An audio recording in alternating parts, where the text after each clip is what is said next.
வணக்கம். இன்னைக்கு என்ன வீடியோன்னு பார்த்தீங்கன்னாக்கா, வசியம் பண்ணுறதுல நிறைய பேர்கிட்ட போய் ஏமாந்து வரீங்க. நம்மள்ட்ட என்னன்னாக்கா, பெயர் அப்படி இல்லைன்னா ஃபோட்டோ அது இருந்தாலே போதுங்க. யாரை வேணால் கண்ட்ரோல் பண்ண முடியும்.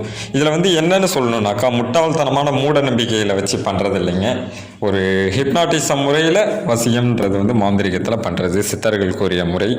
சரிங்களா? அதனால் முட்டாள்தனமான இதை வச்சு வசியம் பண்ணலாம், இதை வச்சு வசியம் பண்ணலாம் அப்படின்றத விட இது வேறு முறை. புரியுதுங்களா? மோகன முறையின் ஒன்று இருக்குது. இது ஹிப்னாட்டிசம் முறையில் நம்ம பண்ணுறது. சரிங்களா? எவ்வளோ பெரிய பெண்ணாக இருந்தாலும் சரி, எவ்வளோ அடங்காத பெண்ணாக இருந்தாலும் சரி, ஆணாக இருந்தாலும் சரி, நிறைய பேர் அவங்க விட்டு போயிட்டாங்க சுவாமி, எனக்கு பிடிச்ச காதலி விட்டு போயிட்டாங்க, சண்டை போட்டு பிரிஞ்சிட்டோம், இல்லை எனக்கு ஒரு பொண்ணை பிடிச்சிருக்கா அவங்கள வசியம் பண்ணணும் அப்படின்ட்டு தான் வரீங்க. சரிங்களா? சிறப்பான முறையில் முடிச்சிடலாம், வசியம் ஈஸியாக பண்ணிடலாம். அதனால் கவலைப்பட தேவையில்லை. யார் யாருக்கெல்லாம் வசியம் பண்ணணுமோ கால் பண்ணுங்கள், சிறப்பான முறையில் முடிச்சு தரேன். வாட்ஸ்அப் வாங்க, கால் எடுக்கலைனாக்கா கொரியர் மூலையில் பண்ணுறோம். ஏன்னா எக்கச்சக்க பேர் கால் பண்ணுறீங்க, கால் பண்ணுங்கள்.